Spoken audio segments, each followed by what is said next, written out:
নমস্কার। অনেক ধনেপাতা এনেছে, তাই ভাবলাম একটা ভিডিও করি আর আপনাদের সাথে শেয়ারও করি। এখান থেকে আমি লাল পাতাগুলি বেছে নেব। আগের বছর ধনেপাতা শুকিয়ে আমি খুব ভালো ফল পেয়েছিলাম, 6 মাস পর্যন্ত আমার ধনেপাতাগুলো ছিল। আর এই বছরও ধনেপাতাকে আমি রোদে শুকিয়ে এত ভালো ফল পেয়েছি। দেখুন, এখন আমার লাল পাতাগুলি বাছা হয়ে গেছে। বাছার পরে এই ধনেপাতাগুলি ছোট ছোট করে কেটে নেব।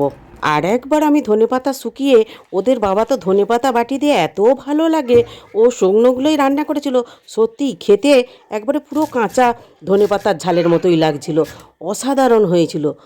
ধনেপাতাগুলি আমার কাটা হয়ে গেছে, জল দিয়ে 2-3 বার ধুয়ে নেব। ধুয়ে নিয়ে একটা তোয়ালা দিয়ে খুব ভালো করে মুছে নেব। এখন এই যে হালকা শীত আছে, এই আবহাওয়ায় যদি ধনেপাতা শুকানো হয়, সহজে নষ্টও হবে না আর খুব তাড়াতাড়ি শুকিয়েও যাবে। আর ধনেপাতা রঙটা কিন্তু সবুজই থাকবে। দেখুন, ধনেপাতা আমার খুব ভালো করে মোছা হয়ে গেছে। এগুলি আমি 2 দিন রোদে দিলেই কিন্তু শুকিয়ে যাবে।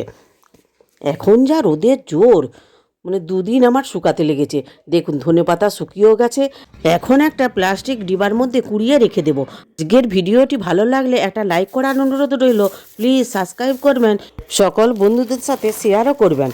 ফেসবুক থেকে দেখলে অবশ্যই ফলো করবেন। আবার দেখা হবে নতুন কিছু রেসিপির ভিডিও নিয়ে মমতাজ কিচেনে।